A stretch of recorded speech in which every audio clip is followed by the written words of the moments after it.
ನಮಸ್ಕಾರ. ಸ್ಮಯ ಕಲಿಕೆ ಚಾನಲ್ಗೆ ಸ್ವಾಗತ ಸುಸ್ವಾಗತ. ಇವತ್ತಿನ ವಿಡಿಯೋದಲ್ಲಿ ಹೊಸ ಮುಖವಾಡನ ತೊಗೊಂಡ್ಮೇಲೆ ಹಳೆಯ ಮುಖವಾಡನ ಏನು ಮಾಡಬೇಕು, ಅದನ್ನು ಯಾವ ರೀತಿ ಉಪಯೋಗಿಸ್ಕೋಬೋದು, ಬೇರೆಯವ್ರಿಗೆ ಕೊಡಬಹುದಾ ಅಥವಾ ಕೊಡಬಾರ್ದಾ ಅಂತ ವಿವರವಾಗಿ ತಿಳ್ಕೊಳ್ಳೋಣ ಈ ವಿಡಿಯೋದಲ್ಲಿ. ವರಮಹಾಲಕ್ಷ್ಮಿ ಹಬ್ಬ ಅಂದ್ರೇ ಇವಾಗ ಒಂದು ಹೆಣ್ಮಕ್ಳ ಅಚ್ಚುಮೆಚ್ಚಿನ ಹಬ್ಬ ಅಂತಲೇ ಹೇಳ್ಬೋದು. ದೇವರಿಗೆ ಅಲಂಕಾರದ ಜೊತೆಗೆ ಮನೆಯಲ್ಲಿರುವ ಹೆಣ್ಮಕ್ಳು ಕೂಡ ಅಷ್ಟೇ ಒಂದು ಮಹಾಲಕ್ಷ್ಮಿ ಥರ ರೆಡಿಯಾಗಿರ್ತಾರೆ. ಮನೆಯಲ್ಲಿ ಹಬ್ಬದ ವಾತಾವರಣ ಎತ್ತಿ ಕಾಣ್ತಾ ಇರುತ್ತೆ. ಇನ್ನು ಈ ಹಬ್ಬದಲ್ಲಿ ಕೆಲವರ ಹತ್ತಿರ ಮಣ್ಣಿನ ಮುಖವಾಡ ಇರುತ್ತೆ, ಇನ್ನು ಕೆಲವರ ಹತ್ತಿರ ಬೆಳ್ಳಿ ಮುಖವಾಡ ಇರುತ್ತೆ. ಆದರೆ ಇದೆರಡೂ ಮನೆಯಲ್ಲಿ ಇದ್ದರೆ ಹಳೆಯ ಮುಖವಾಡವನ್ನು ಏನು ಮಾಡಬೇಕು, ಅದನ್ನು ಹಾಗೆ ಉಪಯೋಗಿಸದೇ ಇಡ್ಬೋದಾ ಅಥವಾ ಯಾರಿಗಾದ್ರೂ ಪೂಜೆಗೆ ಅಂತ ಕೊಡ್ಬೋದಾ ಅಥವಾ ಎಲ್ಲಾದರೂ ದೇವಸ್ಥಾನದಲ್ಲಿ ಇಡ್ಬೋದಾ? ಇದೆಲ್ಲ ಗೊಂದಲಕ್ಕೆ ಇಲ್ಲಿದೆ ಒಂದು ಸರಳವಾದ ಉತ್ತರ. ಇವಾಗಲೇ ಮಣ್ಣಿನ ಮುಖವಾಡನ ತೊಗೊಂಡು ಹೋದ ವರ್ಷ ಎಲ್ಲ ಪೂಜೆನ ಮಾಡಿರ್ತೀರ. ಇವಾಗ ನೀವು ಬೆಳ್ಳಿ ಮುಖವಾಡನ ತೊಗೊತೀರಾ ಅಂದ್ಕೊಳ್ಳಿ, ಅದನ್ನು ಇಟ್ಟು ಪೂಜೆ ಮಾಡೋಣ ಅಂತ ಅಂದ್ಕೊಂಡಿರ್ತೀರ. ಹೊಸ್ತೇನೋ ತೊಗೊತೀರಾ, ಆದರೆ ಹಳೆಯ ಮುಖವಾಡನ ಏನು ಮಾಡಬೇಕು? ಇವಾಗ ಮಣ್ಣಿನ ಮುಖವಾಡನ ಇಟ್ಟು ಒಂದು 3-4 ವರ್ಷ ಪೂಜೆನ ಮಾಡಿರ್ತೀರ. ಅದರಲ್ಲಿ ಆಗಲೇ ಸಾಕ್ಷಾತ್ ಮಹಾಲಕ್ಷ್ಮಿನ ಆಹ್ವಾನ ಮಾಡಿರ್ತೀರ, ದೇವಿ ಸ್ವರೂಪ ಅಂತ ಹೇಳಿ ಪೂಜೆನೂ ಮಾಡಿರ್ತೀರ. ಆಮೇಲೆ ಇದನ್ನು ಮರದ ಹತ್ತಿರ ಇಡೋದು, ದೇವಸ್ಥಾನದಲ್ಲಿ ಇಡೋದು, ಈ ರೀತಿ ಮಾಡಿ ಹೊಸ ಮುಖವಾಡನೇ ತಂದಿರ್ತೀರ. ಅದನ್ನು ಇಟ್ಟು ಪೂಜೆ ಮಾಡ್ತಿರ್ತೀರ. ಆದರೆ ಅದು ಖಂಡಿತವಾಗ್ಲೂ ಒಳ್ಳೆಯದಲ್ಲ. ಪೂಜೆಗೆ ಉಪಯೋಗಿಸುವ ವಸ್ತುಗಳು, ಫೋಟೋ, ವಿಗ್ರಹಗಳು ಯಾವುದೇ ಆಗಿದ್ರೂ ಅದೇನಾದರೂ ಭಿನ್ನ ಆಗಿದ್ದರೆ ಮಾತ್ರ ಅದನ್ನು ಹೊರಗಡೆ ಹಾಕಬೇಕು. ಇಲ್ಲ ಅಂದರೆ ಅದನ್ನು ಹೊರಗಡೆ ಹಾಕೋದಕ್ಕೆ ಬರೋದಿಲ್ಲ. ಆ ಮುಖವಾಡವನ್ನು ಮನೆಯಲ್ಲೇ ಇಟ್ಕೋಬೇಕು, ಚೆನ್ನಾಗಿದ್ದರೆ ಮನೆಯಲ್ಲೇ ಇಟ್ಕೋಬೇಕು. ಏನಾದರೂ ಭಿನ್ನ ಆಗಿದ್ದರೆ ಮಾತ್ರ ಅದನ್ನು ಹೊರಗಡೆ ಹಾಕಬೇಕು. ಮತ್ತು ಒಂದು ಬಟ್ಟೆಯಲ್ಲಿ ಸುತ್ತಿ ಎತ್ತಿಟ್ಕೋಬೇಕು. ಪೂಜೆಗಳನ್ನು ಮಾಡೋ ದಿವಸ ನೀವು ಲಕ್ಷ್ಮೀ ಪೂಜೆ ವ್ರತಗಳನ್ನು ಏನಾದರೂ ಮಾಡ್ತಾ ಇರ್ತೀರಾ ಅಂದರೆ, ಇಲ್ಲ ಅಮಾವಾಸ್ಯೆಗಳಲ್ಲಿ ಅಥವಾ ಈ ರೀತಿ ವರಮಹಾಲಕ್ಷ್ಮಿ ಹಬ್ಬ ಆಗಿರ್ಬೋದು, ಯಾವುದೇ ರೀತಿ ನೀವು ಲಕ್ಷ್ಮೀ ವ್ರತ ಪೂಜೆ ಏನೇ ಮಾಡಿದರೂ ಕೂಡ ವರ್ಷಕ್ಕೆ 2-3 ಸಲ ಆದರೂ ಅಂದರೆ ಹಳೆ ಮಣ್ಣಿನ ಮುಖವಾಡನ್ನು ಅದನ್ನು ತೆಗೆದು ನೀಟಾಗಿ ಒರೆಸ್ಕೊಂಡು ಕುಂಕುಮ ಅರಿಶಿನ ಇಟ್ಟು ಒಂದು ತಟ್ಟೆಯಲ್ಲಿ ಅಕ್ಕಿನ ಹಾಕಿ ದೇವರ ಮನೆಯಲ್ಲಿ ಇಟ್ಟು ಪೂಜೆ ಮಾಡಲೇಬೇಕು. ಮತ್ತೆ ಅದನ್ನು ತೆಗೆದಿಡಬೇಕು. ಮತ್ತು ಅದೇ ರೀತಿ ಅರಿಶಿನ ಅಥವಾ ಬಿಳಿ ಬಟ್ಟೆನಲ್ಲಿ ಸುತ್ತಿ ಬೀರುನಲ್ಲಿ ಇಡಬೇಕು. ಮತ್ತು ಎಲ್ಲಾದರೂ ತೀರ್ಥಕ್ಷೇತ್ರಕ್ಕೆ ಹೋದಾಗ ಹರಿಯುವ ನದಿಯಲ್ಲಿ ಬಿಡ್ಬೋದು, ಅಥವಾ ನಿಮ್ಮದೇ ಜಮೀನು ಇದ್ದರೆ ಅಲ್ಲಿ ಮಣ್ಣನ್ನು ತೆಗೆದು ಅದರಲ್ಲಿ ಹಾಕಿ ಇಡ್ಬೋದು. ಆ ಒಂದು ಮಹಾಲಕ್ಷ್ಮಿಯ ಕೃಪೆ ಈ ರೀತಿ ಮಾಡೋದ್ರಿಂದ ನಿಮ್ಮ ಮೇಲೇ ಇರುತ್ತೆ, ನಿಮ್ಮ ಮನೆಯ ಮೇಲೆ ಇರುತ್ತೆ, ನಿಮ್ಮ ಜಮೀನಲ್ಲೇ ಇರುತ್ತೆ. ಮುಖವಾಡ ಚೆನ್ನಾಗಿದ್ದರೆ ಅದನ್ನು ಹೊರಗಡೆ ಹಾಕೋದಕ್ಕೆ ಸಾಧ್ಯನೇ ಇಲ್ಲ.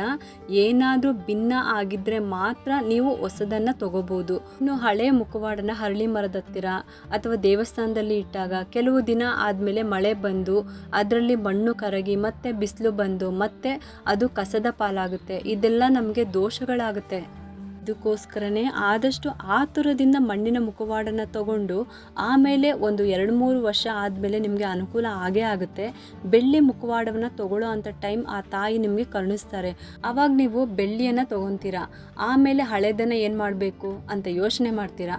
ಇದ್ರ ಬದಲು ಒಂದು 2-3 ವರ್ಷ ನೀವು ಹಾಗೆ ಪೂಜೆ ಮಾಡಿ, ಅಂದರೆ ಕಳಶ ಇಟ್ಟು ಪೂಜೆ ಮಾಡಿ. ಇವಾಗೆಲ್ಲ ಅಲಂಕಾರ ಅನ್ನೋದು ನಮ್ಮ ಮನಸ್ಸಿನಿಂದ ಬರಬೇಕು. ನಾವು ಸಂತೋಷವಾಗಿದ್ದಾಗ ಅಲಂಕಾರ ತುಂಬ ಚೆನ್ನಾಗಿ ಕಾಣಿಸುತ್ತೆ. ನಾನು ಕೂಡ ಮೊದಲನೇ ವರ್ಷ ಸಿಂಪಲ್ ಆಗಿ ಮಾಡಿರೋದು. ಆದರೆ ಆ ದೇವರ ಒಂದು ಕೃಪೆ, ಆ ತಾಯಿಯ ಕೃಪೆ, ನನಗೆ 2ನೇ ವರ್ಷ ಮಾಡುವಾಗಲೇ ಬೆಳ್ಳಿಯ ಮುಖವಾಡ ತಗೊಳ್ಳೋ ಥರ ಆ ತಾಯಿ ನನಗೆ ಕರುಣಿಸಿದ್ರು. ಇವಾಗ ನಾನು ಅದು ಒಂದೇ ಮುಖವಾಡ ಇಟ್ಟು ಪೂಜೆ ಮಾಡ್ತಾ ಇದ್ದೀನಿ. ನಾನು ಕೂಡ ಈ ಹಬ್ಬನ ಒಂದು 10 ವರ್ಷದಿಂದ ವರಮಹಾಲಕ್ಷ್ಮಿ ಹಬ್ಬನ ಪೂಜೆ ಮಾಡ್ತಾ ಬಂದಿದ್ದೀನಿ.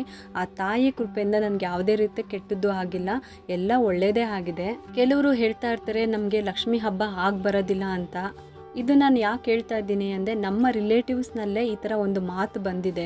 ಒಬ್ಬರು ಹೇಳ್ತಾರೆ ನಮಗೆ ಹುಷಾರಿಲ್ದಂಗೆ ಆಗುತ್ತೆ ಅಂತಾರೆ, ಇನ್ನೊಬ್ಬರು ನಮಗೆ ಆಕ್ಸಿಡೆಂಟ್ ಆಗುತ್ತೆ ಅಂತ ಅಂತಾರೆ. ಈ ರೀತಿ ಯಾಕೆ ಆಗುತ್ತೆ ಅಂತ ನಾನು ಆಲ್ರೆಡಿ ವಿಡಿಯೋ ಕೂಡ ಮಾಡಿ ಶೇರ್ ಮಾಡಿದ್ದೀನಿ. ಆ ಲಿಂಕ್ನ ಡಿಸ್ಕ್ರಿಪ್ಷನ್ ಬಾಕ್ಸ್ನಲ್ಲಿ ಕೊಟ್ಟಿರ್ತೀನಿ, ಒಂದ್ಸಲಿ ಚೆಕ್ ಮಾಡಿ ನೋಡಿ. ತುಂಬ ಹಿಂದೆ ವರಮಹಾಲಕ್ಷ್ಮಿ ಹಬ್ಬ ಮಾಡ್ತಾ ಇದ್ದಿದ್ದು ಕೆಲವು ಜನರು ಮಾತ್ರ. ಅದರಲ್ಲೂ ಶೆಟ್ರುಗಳು, ಬ್ರಾಹ್ಮಣರು ಅವರು ಮಾತ್ರನೇ ಮಾಡ್ತಾ ಇದ್ದಿದ್ದು. ಆಮೇಲೆ ಪ್ರತಿಯೊಬ್ಬರು ಕೂಡ ಈ ವ್ರತನ ಮಾಡೋದಕ್ಕೆ ಶುರು ಮಾಡಿದ್ರು. ಈ ವ್ರತದ ಬಗ್ಗೆ ಸಂಪೂರ್ಣವಾಗಿ ತಿಳ್ಕೊಂಡು ಈ ವ್ರತ ಮಾಡೋದ್ರಿಂದ ಏನೂ ತಪ್ಪಿಲ್ಲ ಅಂತ ಹೇಳಿ ಎಲ್ಲರೂ ಶುರು ಮಾಡಿದ್ವಿ. ಅಲ್ಲದೆ ಸಾಕಷ್ಟು ಬದಲಾವಣೆ ಕೂಡ ಮಾಡ್ಕೊಂಡಿದ್ದೀವಿ. ದೇವಸ್ಥಾನದಲ್ಲಿ ಹೇಗೆ ಆ ತಾಯಿನೇ ಬಂದು ಕೂತಿರೋ ಥರ ಇರೋ ಥರ ಆ ಥರ ಎಲ್ಲರೂ ಮನೆಯಲ್ಲೂ ಕೂಡ ಆಡಂಬರಕ್ಕೆ ಹೆಚ್ಚು ಇಂಪಾರ್ಟೆನ್ಸ್ ಕೊಡ್ತಾ ಇದ್ದೀವಿ. ಇದೆಲ್ಲ ತುಂಬಾ ತಪ್ಪು. ಮನಸ್ಸು ಸಮಾಧಾನವಾಗಿ ತೃಪ್ತಿಯಿಂದ ನಾವು ಎಷ್ಟು ಸರಳವಾಗಿ ಪೂಜೆನ ಮಾಡ್ತೀವೋ ಆ ತಾಯಿ ಕೂಡ ಅಷ್ಟೇ ಬೇಗನೆ ನಮಗೆ ಒಲಿತಾರೆ. ನೀವೇನಾದರೂ ಈ ವರ್ಷದಿಂದ ಮಣ್ಣಿನ ಮುಖವಾಡ ತಗೋಬೇಕು ಅಂದ್ಕೊಂಡಿದ್ರೆ ಖಂಡಿತವಾಗ್ಲೂ ತಗೊಳ್ಳೋಕ್ಕೆ ಹೋಗಬೇಡಿ. ಮುಂದಿನ ದಿನಗಳಲ್ಲಿ ಆ ತಾಯಿ ನಿಮಗೆ ಬೆಳ್ಳಿಯ ಮುಖವಾಡ ತಗೊಳ್ಳುವಂಥ ಅವಕಾಶನ ಆ ತಾಯಿ ನಿಮಗೆ ಕೊಡ್ತಾರೆ. ಆಗ ನೀವು ಹಳೆ ಮುಖವಾಡನ ಏನು ಮಾಡ್ತೀರಾ, ಅದನ್ನು ಪೂಜೆ ಮಾಡದೆ ಹಾಗೇನೂ ಇಡಬಾರ್ದು, ಬೇರೆಯವ್ರಿಗೂ ಕೂಡ ಕೊಡಲೂಬಾರ್ದು. ಇನ್ನು ಮೊದಲನೇ ಸಲ ವ್ರತ ಮಾಡೋರು ಆದಷ್ಟು ಸಿಂಪಲ್ ಆಗೇ ಮಾಡ್ಕೊಳ್ಳಿ. ಖಂಡಿತವಾಗ್ಲೂ ವರ್ಷದಿಂದ ವರ್ಷಕ್ಕೆ ಆ ತಾಯಿ ನಿಮಗೆ ಏಳ್ಗೆನ ಕೊಡ್ತಾರೆ. ನಾವು ಭಕ್ತಿಯಿಂದ ಒಂದು ಹೂ ಇಟ್ಟು ಪೂಜೆ ಮಾಡಿದರೂ ಕೂಡ ಕಳಶ ತುಂಬಾ ಕಳೆಯಾಗಿ ಕಾಣಿಸುತ್ತೆ. ನಮ್ಮ ಮನಸ್ಸಲ್ಲಿ ಸಮಾಧಾನ ಇಲ್ಲ ಅಂದರೆ ಏನೇ ಅಲಂಕಾರ ಮಾಡಿದರೂ ರಾಶಿ ರಾಶಿ ಹೂ ಇಟ್ಟರು ರೇಷ್ಮೆ ಸೀರೆನೇ ಉಡಿಸಿದ್ರು ಕೂಡ ಕಳೆ ಅನ್ನೋದು ಬರೋದೇ ಇಲ್ಲ. ನಿಮಗೆ ಚೆನ್ನಾಗಿ ಅಲಂಕಾರ ಬಂದರೆ ಮಾಡಿ, ಇಲ್ಲ ಅಂದರೆ ಸಿಂಪಲ್ಲಾಗಿ ಕಳಶ ಇಟ್ಟು ಪೂಜೆನ ಮಾಡ್ಕೊಳ್ಳಿ. ಲಕ್ಷ್ಮೀ ದೇವಿ ತುಂಬಾ ಸ್ವಾಭಿಮಾನಿ. ಅಮ್ಮನಿಗೆ ಒಂದು ಸ್ವಲ್ಪ ಆದರೂ ಅವಮಾನ ಆದರೂ ಕೂಡ ಆ ಮನೆಯಲ್ಲಿ ನಿಲ್ಲೋದೇ ಇಲ್ಲ. ಹಾಗಾಗಿ ಭಯ ಭಕ್ತಿಯಿಂದ ಲಕ್ಷ್ಮೀ ಪೂಜೆನ ಮಾಡಬೇಕು. ಬಂದವರು ಯಾರಾದರೂ ನೋಡಿ ಯಾಕೆ ಈ ಥರ ಮಾಡಿದ್ದೀರಾ, ಹಾಗಿದೆ ಹೀಗಿದೆ ಅಂತ ಏನಾದರೂ ಹೇಳಿದ್ರು ಕೂಡ ಖಂಡಿತವಾಗ್ಲೂ ಸ್ವಲ್ಪ ಆದರೂ ನಮಗೆ ಬೇಜಾರಾಗೇ ಆಗುತ್ತೆ. ಏಕೆಂದರೆ ಎಷ್ಟೋ ಶ್ರಮಪಟ್ಟು ಬೆಳಗ್ಗೆ ಬೇಗ ಎದ್ದು ತಯಾರಿ ಮಾಡಿರ್ತೀವಿ. ಯಾರಾದರೂ ಬಂದು ಹೀಗೆ ಹೇಳಿಬಿಟ್ರೆ ಒಂದ್ಸಲಿ ಒಂದು ರೀತಿ ಅಳುಕು ಬಂದುಬಿಡುತ್ತೆ. ಅಯ್ಯೋ ಹೀಗಾಯಿತು ಹಾಗಾಯಿತು, ಚೆನ್ನಾಗಿ ಕಾಣಿಸ್ತಾ ಇಲ್ವಾ, ಮನಸ್ಸಿನಲ್ಲಿ ನಮಗೆ ಒಂದು ಸಮಾಧಾನ ಅನ್ನೋದೇ ಇರೋದಿಲ್ಲ. ಅದರಿಂದ ನಮಗೆ ಪೂಜೆ ಫಲ ಹೇಗೆ ಸಿಗುತ್ತೆ? ಸಾಧ್ಯವಾದಷ್ಟು ಸರಳವಾಗಿ ಪೂಜೆನ ಮಾಡಿಕೊಂಡ್ರೆ ಒಳ್ಳೆಯದಲ್ವಾ. ಬರೀ ಸರಳವಾಗಿ ತೆಂಗಿನಕಾಯಿಯಿಂದ ಪೂಜೆನ ಮಾಡ್ಕೊಳ್ಳಿ. ವರ್ಷದಿಂದ ವರ್ಷಕ್ಕೆ ಬೆಳ್ಳಿ ವಸ್ತುಗಳನ್ನು ತಗೊಳ್ಳೋ ಥರ ಆ ತಾಯಿ ನಿಮಗೆ ಅನುಕೂಲ ಮಾಡಿ ಕೊಡ್ತಾರೆ. ಇದಕ್ಕೋಸ್ಕರನೇ ಆದಷ್ಟು ತೆಂಗಿನಕಾಯಿ ಅಥವಾ ಚಿಕ್ಕದೇ ಆದರೂ ಬೆಳ್ಳಿ ಮುಖವಾಡನ ಇಟ್ಟು ಪೂಜೆ ಮಾಡಿ. ಯಾವುದೇ ಕಾರಣಕ್ಕೂ ಮಣ್ಣಿನ ಮುಖವಾಡನ ಆದಷ್ಟು ತಗೊಳ್ಳುವಾಗ ಯೋಚಿಸಿ ತಗೊಳ್ಳಿ. ಈಗಾಗಲೇ ತೊಗೊಂಡಿರೋರು ನಾನು ಹೇಳಿದ್ನಲ್ಲ, ಅದನ್ನು ಒಂದ್ಸಲಿ ಯೋಚನೆ ಮಾಡಿ ಮಾಡ್ಕೊಳ್ಳಿ. ಆ ಮುಖವಾಡ ಚೆನ್ನಾಗಿದ್ದರೆ ದಯವಿಟ್ಟು ಹೊರಗಡೆ ಹಾಕಲೇಬೇಡಿ. ನಿಮಗೆ ಸಂಬಂಧಪಟ್ಟ ರಿಲೇಟಿವ್ಸ್ ಯಾರಾದರೂ ಪೂಜೆ ಮಾಡ್ತಾರೆ ಅಂದರೆ ಅವ್ರಿಗೆ ಕೊಡಿ, ಒಳ್ಳೆಯದಾಗುತ್ತೆ. ಅವರು ಪೂಜೆ ಮಾಡಿದ ಫಲ ಕೂಡ ನಿಮಗೂ ಕೂಡ ಸಿಗುತ್ತೆ. ಆ ಮುಖವಾಡಕ್ಕೆ ಆಗಾಗ ಪೂಜೆ ಮಾಡ್ತಾ ಇದ್ದರೆ ಆ ಫಲ ನಿಮಗೂ ಕೂಡ ಸಿಗುತ್ತೆ. ಪೂಜೆ ಮಾಡದೆ ಹಾಗೆ ಇಡೋದಕ್ಕಿಂತ ಇನ್ನೊಬ್ಬರು ಪೂಜೆ ಮಾಡೋದು ಒಳ್ಳೆಯದೇನೆ ಅಲ್ವಾ. ಹಾಗೆ ಕೆಲವ್ರ ಮನಸ್ಸಿನಲ್ಲಿ ಲಕ್ಷ್ಮೀ ಪೂಜೆ ಮಾಡಿರೋದನ್ನ ಬೇರೆಯವ್ರಿಗೆ ಕೊಡೋದಕ್ಕೆ ಮನಸ್ಸೇ ಬರೋದಿಲ್ಲ. ಹಾಗಾಗಿ ನೀವೇ ಇಟ್ಕೊಳ್ಳೋದಾದರೂ ಕೂಡ ಆಗಾಗ ಮನೆಯಲ್ಲೇ ಲಕ್ಷ್ಮೀ ಪೂಜೆ ಮಾಡುವಂಥ ಸಮಯದಲ್ಲಿ ತಿಂಗಳಿಗೆ ಒಂದು ಸಲನೋ ಇಲ್ಲ 2 ತಿಂಗಳಿಗೋ ಇಲ್ಲ 3 ತಿಂಗಳಿಗೋ ಒಂದು ಸಲನೋ ಆ ಮುಖವಾಡನ ಉಪಯೋಗಿಸಲೇಬೇಕು. ಹಾಗೆ ಮಾತ್ರ ಇಡೋದಕ್ಕೆ ಬರೋದೇ ಇಲ್ಲ. ಇನ್ನು ಇವಾಗ ಯಾರಾದರೂ ತೊಗೊಳ್ಳೋರಿದ್ದರೆ ಒಂದು ಸಲ ಯೋಚನೆ ಮಾಡಿ ತೊಗೊಳ್ಳಿ. ನೀವು ಮುಖವಾಡ ಇಡಲೇಬೇಕು ಅಂತ ಏನೂ ಇಲ್ಲ. ನೀವು ಬರೀ ಕಳಶವನ್ನು ಇಟ್ಕೊಂಡು ಪೂಜೆ ಮಾಡ್ಬೋದು. ತೊಗೋವಾಗ ಒಂದು ಸಲ ಯೋಚನೆ ಮಾಡಿ ತೊಗೊಳ್ಳಿ. ಇನ್ನು ದೇವಸ್ಥಾನಕ್ಕೆಲ್ಲ ಹೋದಾಗ ಯಾವುದೇ ದಿನಗಳೇ ಆಗಿರಲಿ, ದೇವಸ್ಥಾನಕ್ಕೆ ಹೋಗುವಾಗ ಕಿವಿಗೆ ಚಿನ್ನದ ಓಲೆನೇ ಹಾಕಲೇಬೇಕು. ದೇವಿಗೂ ಕೂಡ ಅಷ್ಟೇ ಆರ್ಟಿಫಿಷಿಯಲ್ ಓಲೆಗಳನ್ನು ಮಾತ್ರ ಹಾಕಲೇಬೇಡಿ. ಆರ್ಟಿಫಿಷಿಯಲ್ ಸರ ನೀವು ಏನು ಬೇಕಾದರೂ ಹಾಕಿ, ಆದರೆ ಕಿವಿಗೆ ಮತ್ತು ಮೂಗಿಗೆ ಚಿನ್ನದ ಓಲೆನೇ ಹಾಕಲೇಬೇಕು. ಇದನ್ನು ನೆನಪಿನಲ್ಲಿಟ್ಕೊಳ್ಳಿ. ಚಿಕ್ಕದಾದರೂ ಪರವಾಗಿಲ್ಲ, ಚಿನ್ನದ ಓಲೆನೇ ಹಾಕಿ ತುಂಬಾ ಶ್ರೇಷ್ಠ. ಹೆಣ್ಮಕ್ಳಿಗೆ ಓಲೆ ಭಾಗ್ಯ ಅನ್ನೋದು ಕೂಡ ಶ್ರೇಷ್ಠ. ಅದಕ್ಕೇನೆ ಚಿನ್ನದ ಓಲೆಗಳನ್ನು ಹಾಕಲೇಬೇಕು. ಮಾಂಗಲ್ಯ ಕೂಡ ಅಷ್ಟೇ ಆರ್ಟಿಫಿಷಿಯಲ್ ಹಾಕಲೇಬೇಡಿ. ಬೆಳ್ಳಿ ಅಥವಾ ಚಿನ್ನದ ತಾಳಿನ ದೇವಿಗೆ ಹಾಕಲೇಬೇಕು. ಇಲ್ಲ ಅಂದರೆ ಅರಿಶಿಣದ ಕೊಂಬನ್ನು ಕಟ್ಟಿ. ಇನ್ನು ಕೆಲವರು ಲಕ್ಷ್ಮಿ ಕೂರಿಸೋದಕ್ಕೆ ಸ್ಟ್ಯಾಂಡನ್ನು ಯೂಸ್ ಮಾಡ್ತಾರೆ. ಆದರೆ ದಯವಿಟ್ಟು ಅದನ್ನು ಮಾಡಲೇಬೇಡಿ. ದಯವಿಟ್ಟು ತಪ್ಪು ತಿಳ್ಕೊಳಕ್ಕೆ ಹೋಗಬೇಡಿ. ಕಬ್ಬಿಣನ ತಾಯಿಗೆ ಕೂರಿಸುವಾಗ ಯೂಸ್ ಮಾಡಲೇಬಾರ್ದು. ನಿಮ್ಗೇನಾದರೂ ಕೈ ಕಾಲಿಟ್ಟು ದೇವಿನ ಸಾಕ್ಷಾತ್ ದೇವಿನೇ ಕೂತಿರೋ ಥರ ಕೂರಿಸ್ಬೇಕು ಅಂತ ಮನಸ್ಸಲ್ಲಿದ್ದರೆ ಅದನ್ನು ಮಾಡಿ. ನೀವು ಅಲಂಕಾರ ಮಾಡಿರೋವಂಥ ದೇವಿ ಮುಂದೆ ಇನ್ನೊಂದು ಕಳಶನ ಇಟ್ಟು ಅದನ್ನು ನೀವು ವರಮಹಾಲಕ್ಷ್ಮಿ ಅಂತ ಹೇಳಿ ಆಹ್ವಾನ ಮಾಡಿ ಪೂಜೆನ ಮಾಡಬೇಕಾಗುತ್ತೆ. ಆಗ ನಿಮಗೆ ಯಾವುದೇ ದೋಷ ಇಲ್ಲದೆ ಪೂಜೆಯ ಫಲ ನಿಮಗೆ ಸಂಪೂರ್ಣ ಸಿಗುತ್ತೆ. ಈ ಒಂದು ವ್ರತಕ್ಕೆ ಮಂತ್ರ ಸ್ತೋತ್ರಗಳನ್ನು ಹೇಳೋದಕ್ಕೂ ಕೂಡ ಸಮಯ ಇರಬೇಕು. ಅಭಿಷೇಕ ಮಾಡಲೇಬೇಕು. ಸಾಕಷ್ಟು ಪೂಜಾ ವಿಧಾನಗಳೆಲ್ಲ ಇರುತ್ತೆ. ಬರೀ ತೆಂಗಿನಕಾಯಿ ಕಳಶಕ್ಕೆ ಪೂಜೆ ಮಾಡಿದರೂ ದೇವಿ ನಮಗೆ ಒಲಿತಾರೆ. ಆ ಥರದಿಂದ ಆರ್ಟಿಫಿಷಿಯಲ್ ವಸ್ತುಗಳನ್ನು ತಗೊಂಡು ನಮಗೆ ಎಷ್ಟು ಪೂಜೆ ಮಾಡಿದರೂ ಲಕ್ಷ್ಮಿ ಒಲಿತಾನೇ ಇಲ್ಲ ಅಂತ ಮಾತ್ರ ಕೊರಗಲೇಬೇಡಿ. ಇನ್ನು ಬೆಳ್ಳಿ ಮುಖವಾಡ ತಗೊಳ್ಳೋರು ಆದಷ್ಟು ಸಿಂಪಲ್ ಆಗಿರೋದನ್ನು ತಗೊಳ್ಳಿ. ಈಗೆಲ್ಲ ಈ ರೀತಿ ಮೊದಲೇ ಫಿಕ್ಸ್ ಆಗಿರೋ ಕಣ್ಣು, ಮೂಗು, ತುಟಿಗೆ ಬಣ್ಣ ತಿದ್ದಿರೋ ಅಂಥದ್ದು ಆ ಥರದ್ದೆಲ್ಲ ಸಿಗುತ್ತೆ ಮುಖವಾಡಗಳು. ಈ ಥರ ತೊಗೊಂಡು ಪರವಾಗಿಲ್ಲ, ಆದರೆ ಅದರಲ್ಲೇ ಒಡವೆಗಳು ಕೂಡ ಅದರಲ್ಲೇ ಫಿಕ್ಸ್ ಆಗಿರುತ್ತೆ. ಕಿವಿಗೆ ಓಲೆ ಆ ಥರದ್ದೆಲ್ಲ ಫಿಕ್ಸ್ ಆಗಿರುತ್ತೆ. ಈ ಥರದ್ದು ತೊಗೋವಾಗ ಒಂದ್ಸಲಿ ಯೋಚನೆ ಮಾಡಿ, ಹೊಸದ್ರಲ್ಲಿ ಚೆನ್ನಾಗಿ ಕಾಣಿಸುತ್ತೆ. ಬರ್ತಾ ಬರ್ತಾ ನಾವು ಅದನ್ನು ವಾಶ್ ಮಾಡ್ತಾ ತುಂಬಾ ಡಲ್ ಆಗುತ್ತೆ. ಅಲ್ಲಲ್ಲೇ ಸಂದಿನಲ್ಲಿ ತುಂಬ ಕೊಳೆ ಸೇರಿಕೊಳ್ಳುತ್ತೆ. ಆಮೇಲೆ ಅದನ್ನು ನೋಡೋದಕ್ಕೂ ಅಷ್ಟು ಚೆನ್ನಾಗಿ ಕಾಣಿಸೋದಿಲ್ಲ. ಹಾಗಾಗಿ ಈ ರೀತಿ ಸಿಂಪಲ್ಲಾಗಿ ಮುಖವಾಡನ ತಗೊಳ್ಳಿ. ನಾವೇ ಅರಿಶಿನ, ಕುಂಕುಮ ಹಚ್ಚಿ, ಕಿವಿಗೆ ಓಲೆ, ಮೂಗಿಗೆ ಮೂಗ್ಬಟ್ಟು ಇಟ್ಟು ಅಲಂಕಾರ ಮಾಡಿದಾಗ ನಮ್ಮ ಮನಸ್ಸಿನಿಂದ ನಮ್ಮ ಕೈಯಾರೆ ಅಲಂಕಾರ ಮಾಡೋದು ತುಂಬ ಚೆನ್ನಾಗಿ ಕಾಣಿಸ್ತಾ ಇರುತ್ತೆ. ಇನ್ನು ಕಳಶಕ್ಕೆ ಹಾಕುವಂಥ ಒಡವೆ ಕೂಡ ಅಷ್ಟೇ. ಆರ್ಟಿಫಿಷಿಯಲ್ ಸೆಟ್ ಅಂದರೆ ದೇವರಿಗೆ ಅಂತಲೇ ಸಿಗುತ್ತೆ. ಈ ದೇವಸ್ಥಾನಗಳಲ್ಲಿ ಯೂಸ್ ಮಾಡ್ತಾ ಇರ್ತಾರೆ ಅಲ್ಲ, ಆ ಥರದ್ದು ದೇವಸ್ಥಾನದಲ್ಲಿ ದೇವರುಗಳಿಗೆ ಹಾಕೋದು, ಕಳಶಕ್ಕೆ ಹಾಕೋದು ಅಂತಲೇ ಸಪ್ರೇಟಾಗಿ ಸಿಗುತ್ತೆ.